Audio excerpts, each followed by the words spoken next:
I just spent the last year analyzing over 337 funnels from coaches making 6 and 7 figures per month. Every sales call, every piece of content, every conversion point, you name it. And I noticed the exact same pattern emerge in every single one. The coaches that are closing deals with their eyes closed aren't actually selling on the call. Instead, their pre-call systems and their content sell for them. So all they have to do is literally be the cashier. So today I'm going to be breaking down how you can do exactly that within your coaching business so you never have to handle an objection or take a bad sales call again. So we're going to be going over the invisible buy, what exactly nobody actually tells you about high ticket sales, the value multiplication framework, how you can make your offer 10 times more valuable within the next half hour, the proof layer method, how you can actually make yourself believable and use the proof you already have to its utmost, the authority transfer, how to actually status signal without looking like a guru, and then finally the pre-sale stack, as well as the entire power recovery method, so the real reason that people don't buy, the invisible funnel, so how to actually show that you don't have any intent to sell,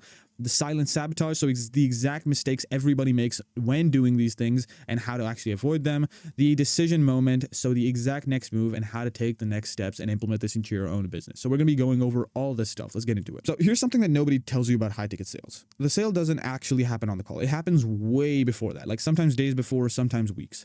By the time someone books a call with you, they're already 80% decided. The call is just confirmation. It's them making sure that you're not an idiot, and vice versa. So if you're showing up to calls trying to convince people, you're already too late. The real question is, what made them decide before the call? And the answer is weirder than you think. So people don't actually buy products, they buy status. There's this concept called the status game, and once you see it, you cannot unsee it. Every purchase is actually a vote for the future version of yourself. When someone buys a $10,000 program, they're not buying information. They're buying what they become after the program. They're buying what their friends will say. They're buying what they'll feel about themselves. So what they say versus what they mean is as follows. Like when they say, I want to learn sales, it's more so, I want to be seen as successful, or I need marketing help. You want to know how to stop feeling behind. When you want more clients, you want proof that I made the right choice, right? So here's the wild part. You already know this. You just don't use it, right? Every piece of content you post, every story you tell, every testimonial you share, it's either building their belief that buying from you will elevate their status, or it's doing nothing. So most coaches post value content, tips, tactics, how-tos, and that stuff is fine, but it doesn't sell high ticket. So value content creates consumers, while status content creates buyers. So what actually creates that status belief? So there's a framework for this. 4 specific things that determine whether someone sees your offer as a status upgrade or a risky gamble. And if you understand how to stack them through your content before the call even happens, your close rates go from convincing to just confirming. So this is the equation that runs every high ticket purchase, and it's called the value equation. And it's probably the most important thing you can understand about selling. So here's how it kind of works. Value equals dream outcome times perceived likelihood over time delay times effort and sacrifice. There's 4 variables, 2 on top that you want to increase and 2 on the bottom that you want to decrease. Let's break down what each one actually means, because most people actually get this wrong. So dream outcome is what result do they actually want, right? Perceived likelihood is how confident are they that it'll work for them specifically. Time delay is how long until they see the results. And then finally, effort and sacrifice. How hard is this going to be? Right? And that effort and sacrifice, again, is relative, right? Dream outcome is easiest to understand. So I'll get into all the rest later. What do they want? That's the dream outcome. It's not what they say they want. What do they actually want? So someone says they want more clients. What they actually want is financial security or freedom, or to prove their dad wrong, whatever it might be. Or maybe to feel like they made the right choice leaving their job, whatever it might be. The dream outcome isn't learn Facebook ads. It's become the kind of person who doesn't worry about money. Nobody's coming to learn Facebook ads. Nobody has a passion for Facebook ads, right? If you do, good on you, man. If you can articulate their dream outcome better than they can, you're already ahead of 90% of those coaches. So when you want to find it, you want to ask yourself, what would they brag to their friends about? Like if this worked. That's the real dream outcome, not the surface level thing that they asked for. So the perceived likelihood, then number 2, the perceived likelihood of achievement is actually where the most high ticket sales die. This is the biggest lever that you can actually pull, and most coaches completely ignore it. So someone can want the dream outcome badly, understand it costs money, be willing to wait, but if they don't believe that it'll work for them specifically, they won't buy, right? So this is kind of a graph that I sketched up. Like what does this look like, right? Close rate on the y-axis and social proof shown on the x-axis. As you increase the amount of social proof, the close rate will obviously be going up. Now again, social proof can be anything: screenshots, testimonials, video screenshots. Like the question running through their head is, will this work for me? That's how you handle it, by showing more social proof, by showing off that this will work for them. As you give them more touch points, as you give them more screenshots, as you give them more video testimonials, they will eventually find someone that's so similar to them that they cannot say no to your offer. So again, not in general, like their question in their head is, but will this work for me? It's not in general. It's not for other people. It's for me specifically, for that person with my situation, my background, my problems. This is why testimonials from people similar to them convert better than testimonials from bigger names. A $10,000 result from someone who looks like them is more valuable than a $100,000 result from someone they can't relate to. Time delay. Now, number 3 is the time delay. So time delay is how long until they see results. And there's 2 pieces to this: the long-term outcome and the short-term experience. Long-term is what they bought. So I'll make $30,000 a month in 6 months. Short-term is what keeps them engaged. I'll get my first win within the first week. Most coaches only sell the long-term and then people get impatient and start doubting. So if you're selling your own offer right now, you might notice that most people are leaving within the first few days after they join. That's because you aren't selling that short-term time delay, because they need to see some kind of result. Obviously, they can't get to $100K a month. Maybe that's your final offer in 10 days, but in 10 days they should have the first sale from your specific framework at least, because that validates that what you're doing is working. The best offers create short wins that prove the long term is coming. Effort and sacrifice. Now, number 4 is effort and sacrifice. So this is what it costs them beyond money. Will this be hard? Will I have to do things that I hate? Will I have to give up stuff that I care about? And will I suck at it? That's the main 4 questions that is related to effort and sacrifice. This is always why done with you beats a course every single time, because a course says, here's 47 hours of content, go figure it out. And a coaching program says, we'll do this together and I'll guide you through everything that I did to get to this point, right? And I'll make sure you don't screw it up. Now, the value equation explains in really good detail why some coaches charge $25,000 and close at a 50% rate on every single sales call, while others charge $2,000 and close at 10%.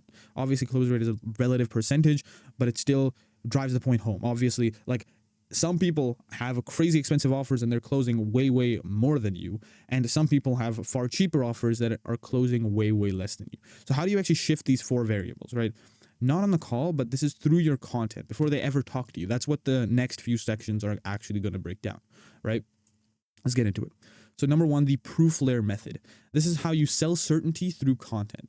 So remember, perceived likelihood of achievement is the biggest lever here. Will this work for me? That's the question, and your content needs to answer it before the call. Here's the thing about certainty. So people don't trust claims and they trust patterns instead. If you tell them that this works, they might believe you. If you show them multiple different ways or examples of it working, they have to believe you. So this is what I kind of call stacking the proof, and there's a very, very special way to do it.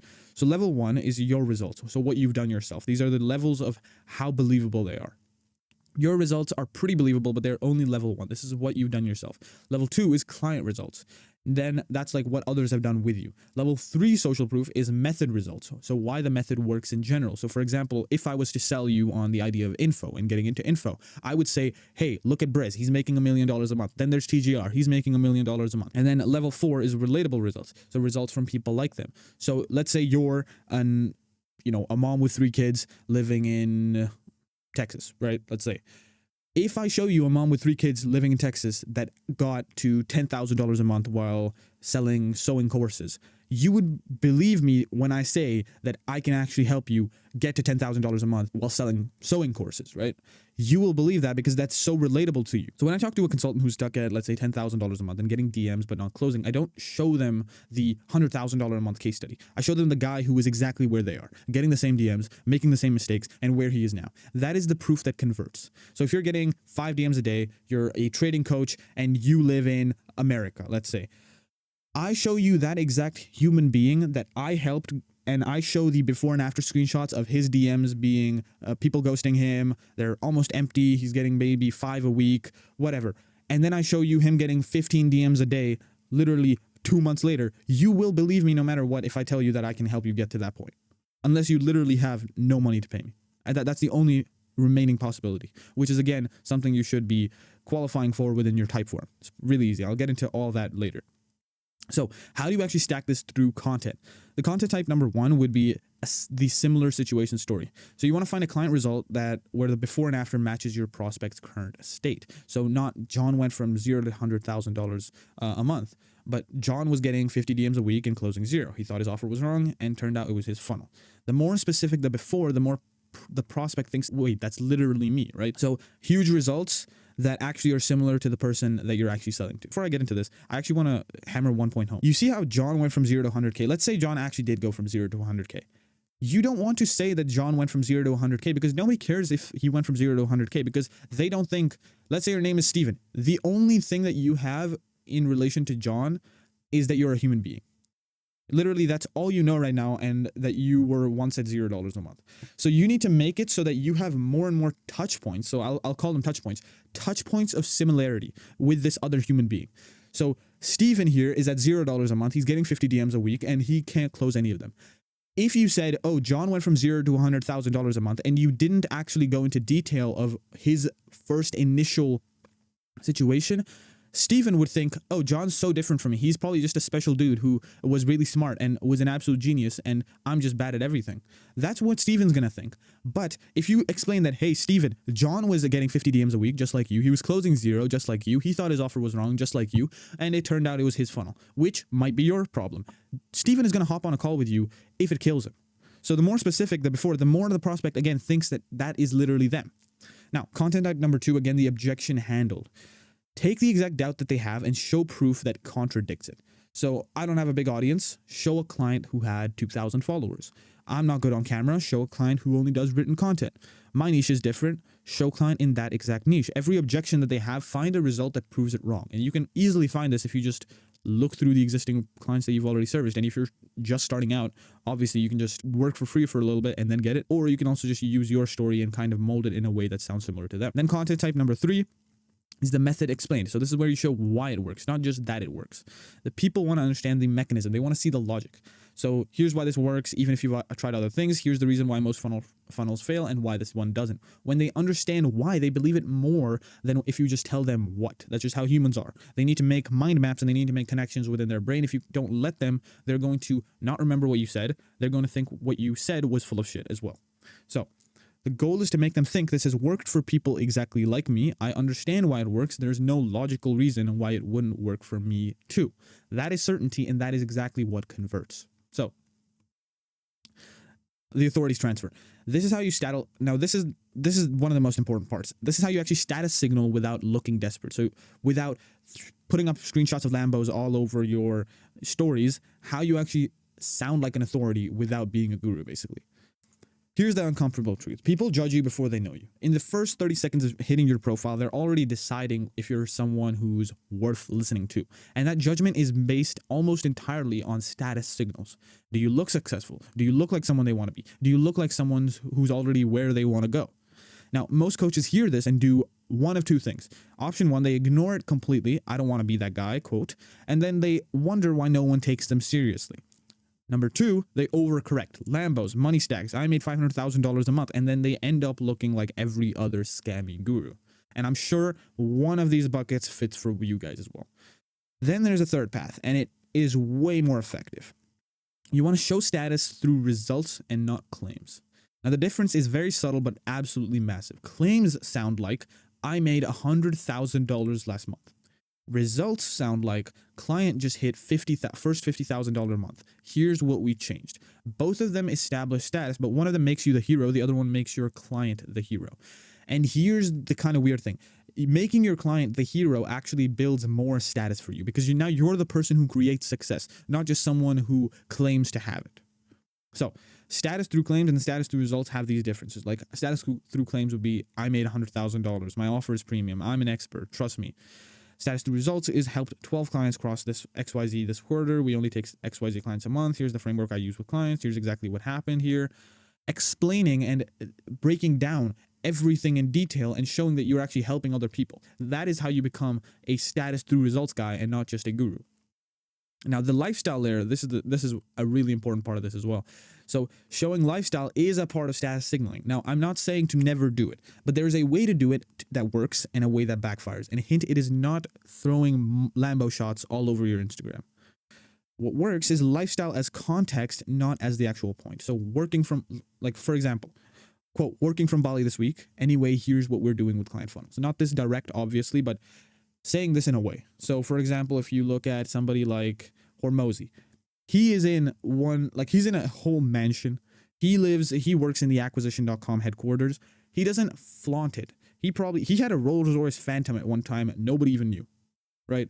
Because he doesn't show that. He just films within that environment and just lets the actual environment talk for him. So let's say you were in Bali. Let's say you're traveling. You can say traveling this week. Anyways, this is the thing that you actually care about. And this is the thing that I actually want to help you with, which is funnels. You don't deviate from the main topic. You just actually stay on the same topic, but you add an afterthought, which has a subconscious effect on the person who's reading it. What backfires is lifestyle as the whole message. So look at my view, look at my car, look at my watch. The lifestyle should make them think this person has figured something out, not this person is trying to impress me. Now, there's one difference here. If the people you're selling to are like really poor, let's say you're selling to high schoolers who, for them, the only thing in their entire life is buying Lambos and cool cars and Rolexes, at that point, you can definitely flex that stuff on your IG, on your YouTube. But a lot of you guys are selling to older people that are at 24, 25, 30, 34. You know, if you're selling to older people, they have actual other stuff in their life and they don't want to see your Lambos and your Rolexes. So it'll depend on the actual crowd that you're targeting, how much you want to go for the lifestyle and the different parts of this. So lifestyle and status signaling through claims or results. Both of these work. You just have to know who you're actually selling to before you do them. So think about the coaches you actually respect. They probably show their life, but it's always in service of something else. The focus is the work, the teaching, the results. The lifestyle is just proof that the work leads somewhere good. And again, even if you have just 16-year-olds on your page, you should not just use that as an excuse to fully go into lifestyle. It should still be this exact type of lifestyle stuff. It's just how much you do it. That's the only thing that's going to change. Now, the third layer of this is the expertise layer. Now, this is where most coaches underperform. So you can show status through how much you clearly know, not by claiming expertise, but by demonstrating it. Breakdowns, case studies, frameworks, specific examples. For example, what I'm doing. So when someone watches you break down a funnel and you notice things that they would never have seen, that is status. So what I do. When you explain a concept and they think, I've never heard someone explain it that way, that's status. That is why you make YouTube videos. That's why you make all these other things. So you want to break down, let's say you're doing a trading thing. Let's say you break down 10 of your most popular trading indicators or why they work and why they don't. Success rates for these things, why trading indicators suck, all these things, like all these video ideas. All of those things are showing opinions and claiming and showing your expertise because you actually know more than the actual person that's watching. So it's very, very simple, but you just need to show that you know more than them instead of saying that you know more than them. The main transfer here happens when they think this person clearly knows what they're doing, they have results to prove it, and they don't need to convince me of anything. They're just showing me. That is authority without desperation. And you can literally look at Iman's page, Hormozi's page, all of these guys, they don't show their lifestyle. It's always in service of something else. Now, number 5, the pre-sale stack. So the speed, how to build speed and ease through content architecture. So again, here you want to remember the value equation. Bottom half, time delay, effort and sacrifice. These two kill more sales than bad offers. Someone can want it, believe it'll work, have the money, but if it seems like too much work or too far away, they will bail. So how do you make buying feel easy and fast before the call? This is the pre-sale stack, and it's based on a principle most coaches have actually never heard of. So this is the 7 hours, 11 touch point, and 4 platform rule, or called the 7-11-4 rule. And it's based on research into how people actually make purchasing decisions. And this research has been done by Google, one of the biggest companies in the world. So I'd say it's pretty credible.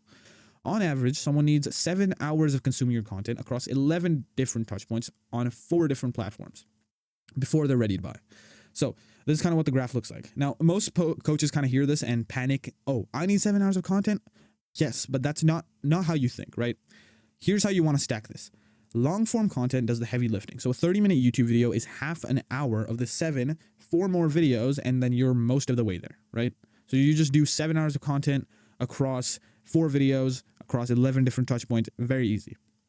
Now, short form content multiplies those touch points. So a reel is a touch point, a story is a touch point. If they see you 3 times a day across 4 days, that is 12 touch points. Already, you've hit the 11 touch points rule. Platforms will compound the trust. So if someone who follows you on YouTube and Instagram trusts you more than someone who only follows on one, because they're getting so many different types of nurturing going into their brain sockets, right? Okay? Because as they consume more content, they get more and more interested, and then they become eventually ready to buy once their content consumed is at that insane mark, which is like 7 hours of content, 11 different touch points, and 4 different platforms. And again, the way you want to do this is, again, TikTok is cold traffic, so you get new eyes through it only. That's its only purpose. Then Instagram is nurturing. Here's where they see you like daily. It'll build a bunch of familiarity.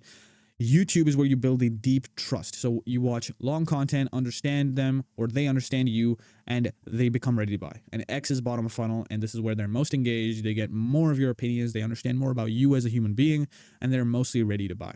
Now, the content ratio is something that's actually really important here. So not all content is equal, and there's a ratio that works for converting followers to buyers.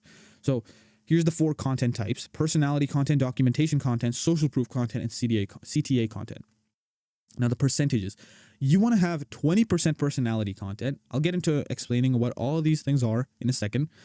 40% documentation content, 30% social proof content, and 10% CTA content. So what is this? Personality content at 20% is who you are, your opinions, your life, what you believe. This is what makes people like you, not trust you, like you. Documentation content is 40%. So what you're doing, what you're working on, wins and losses. This shows you're real, you're in the game, you're not just talking about it. Then there's social proof content, client results, testimonials, case studies. This answers, will this work for me every single time? And then finally, CTA content at 10%. Actually asking them to take action takes the back seat. This is the only content that directly converts, but it only works if the other 90% has done its job. So this is basically how you want to go about it, right? By the way, this content architecture is actually part of exactly what I help clients build. So if you've got an audience, but you're not converting them, there's probably a gap in your pre-sale stack. And there's going to be a link in the description if you want to fix that. And if you're someone who has an existing audience and you don't want to and you want to get into info, or you're already in info, you want someone who you can consult with to scale, or you want someone to build out the entire info funnel for you and fix everything up so you can start scaling to those 10, 50, 100K per month marks within the next 6 months. I'll leave a link down below for you guys. But anyways, let's talk about what's really stopping people from buying. So number 6, the power recovery method. This is the real reason that people don't buy. So far you've shown value, you've built status, you've pre-sold through the content, and still the people will hesitate. Why? Because there's something that coaches never learn. Every no is actually a blame in disguise. So when someone thinks, I need to think about it, or the timing isn't right, or I can't afford it, they're not giving you a real reason. They're blaming something for their inability to decide. And that blame is stealing their power. People avoid decisions by blaming stuff that looks reasonable but isn't. This is called the blame framework, and once you see it, you can address it in your content before it even comes up. So let's break down each one. The 3 sources of blame are circumstances, so stuff out of my control, other people, so someone else won't let me, and then self. I'm not ready or capable. Let's break these down in detail. Now, blame circumstances. This is the most common and the most disguised. So the circumstances is what they're blaming. I don't have time right now. It's not the right season. I have to wait until things settle. I can't afford it. All of these are blaming external circumstances for an internal decision.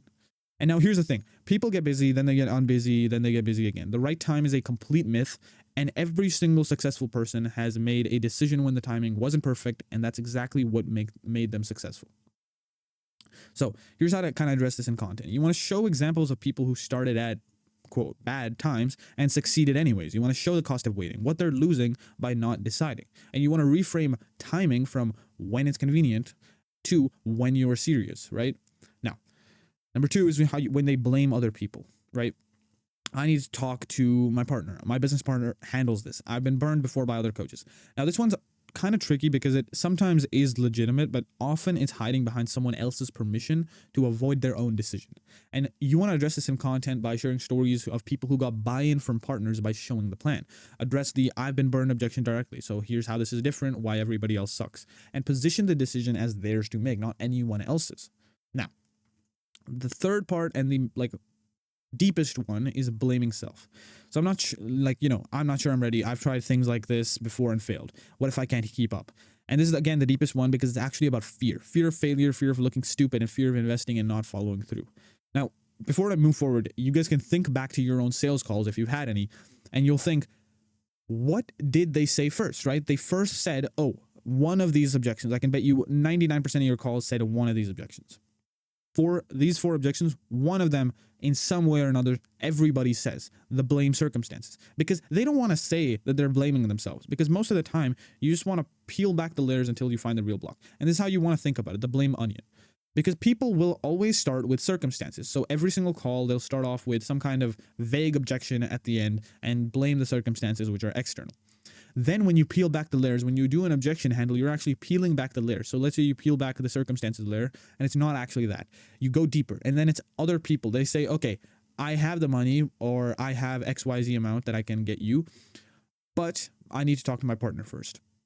Then you talk to them. Why do you need to talk to your partner? You know, you do the objection handle, all that. Then they go, once you peel back this layer, they get into the self. So the internal. This is the actual insecurity that they have from buying. And most of the time, the objections that they give as circumstances are almost always just internal self fears and just that fears, basically anxieties that these people have. And so you want to get into the self, the internal, as fast as physically possible so you can handle those objections quickly. You just want to peel back the layers until you find that real block. And that's a great way to think about it is the blame onion. I really like the way the blame onion kind of works. You can just think about it as peeling back the layers until you eventually find the real block. Now, here's how to address this in content, right? The self, the blaming self. Normalize the fear. You want to say everyone who succeeded felt this way before starting. Show the transformation story. So John felt the exact same way. Here's what happened. And then reduce the perceived effort. So this is simpler than you're making it. Now, the goal here isn't to overcome objections. The goal is to return their power to them. The person who's viewing, return their power to them. When they stop blaming somebody else or something else, they can actually decide. And a real decision usually means yes, if you've done everything else right.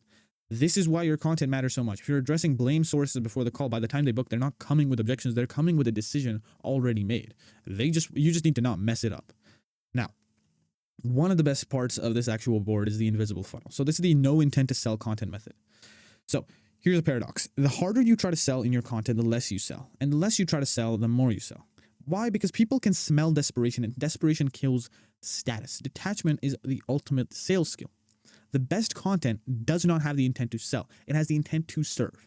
But it sells anyways because it builds all 4 value drivers without asking for anything. This is the invisible funnel. So this is the psychology behind it. When you don't need the sale, you show up differently. You're not trying to convince, you're just showing. You're not chasing, you're just present. You're not hoping they buy, you're assuming they will or they won't. And either is fine. And that energy, that detachment is actually what makes people trust you more. So an attached energy would be, let me tell you why you need this, blah, blah, blah. A detached energy is as follows. Like, here's what we do. If it fits, great. We're here when you're ready. Some people aren't okay or aren't ready. That's okay. Confidence based on value. So how do you actually want to apply this into your content? Number one, you want to lead with value, not the pitch. So every piece of content should stand alone as useful, whether they buy or not. Number two, share results without actually asking for anything. So client just hit $50,000 a month. Proud of him. No CTA, just sharing. Number three, let them come to you. So end with, if this resonates, you'll know where to find me. Not book a call now. Number four, be okay with them not buying. Some people will consume your content for months and never buy. That's fine. They're building your social proof just by following, by being a number on the screen. So think back to your best sales calls. This is just hammer this home. Think back to your best sales calls. They're probably the ones where you didn't need the deal, when you felt detached from the outcome, where the conversation felt like a conversation, not a pitch. Same person, same offer, a completely different energy can change the result entirely. And by the way, this is what the pre-sale stack we talked about helps with, by the way. So when your content does the selling, the call is, again, just confirmation. So then there's the silent sabotage. So you know all the exact frameworks to implement, but now where do people actually mess up? What actually kills these conversions, right? There's still ways to screw this up. So sabotage number one is inconsistent presence. Now the 7-11-4 rule requires consistently. If you post for a week and then disappear for 2 weeks, you're resetting the clock. People will forget you and the touch points don't compound. So as you can see, as time goes on, familiarity goes up with consistent posting. It goes up linearly. With inconsistent posting, you're just going up and down and up and down and up and down, ending up at the same spot, right? So inconsistency resets that trust you've built. The solution is not posting more. It's posting reliably. So 3 posts a week for 6 months beats 30 posts 1 month and then nothing. Sabotage number two is talking to the wrong audience. So if your content attracts people who can't afford you, it does not matter how good it is. Your content should qualify and disqualify simultaneously. For example, I only work with coaches who have existing audiences. It disqualifies beginners. If you're getting DMs but not closing, qualifies the right people. Specificity filters and vagueness attracts everyone and converts no one. Now, sabotage number three is all value and no personality. So this is subtle, but you can post incredible value content and still not convert. Because people don't buy from teachers. They buy from people they like. Value builds respect and personality builds connection. You need both of them. So with value only, here's how to write a VSL. 5 tips for landing pages. It's just information. You can get that anywhere with ChatGPT, Claude. Why do you think they're not going there? Because they like the person they're watching the video of. Now, value plus personality is, you know, I rewrote this VSL 6 times. Here's what finally works. I just saw the worst landing page. Let's fix it together. This is building a relationship with the viewer. Now, sabotage number 4 is asking before earning. If your first interaction with someone is a pitch, you have lost. The 7-11-4 rule exists because trust takes time. Someone who just found you is not ready to buy. Someone who's been following for 3 months might be. Know the difference and treat them very, very differently.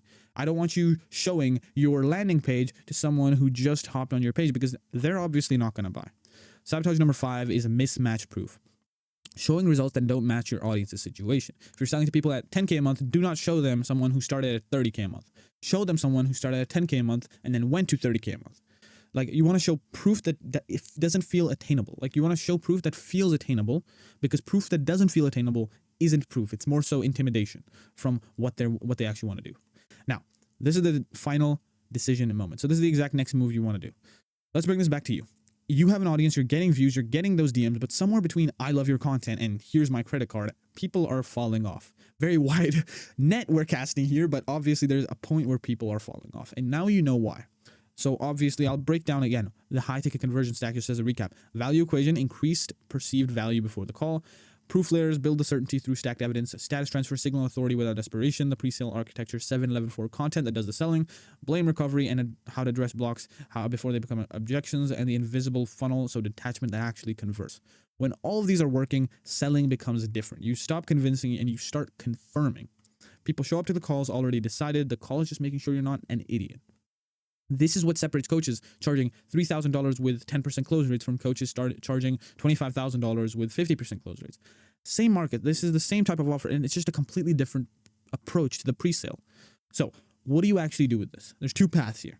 Path 1, you DIY. You audit your content against these frameworks, identify gaps in your pre-sale stack, build systems over the next 3 to 6 months, add another 30 hours to your week, iterating based on results forever, basically at least a year or 2 before you actually get it dialed.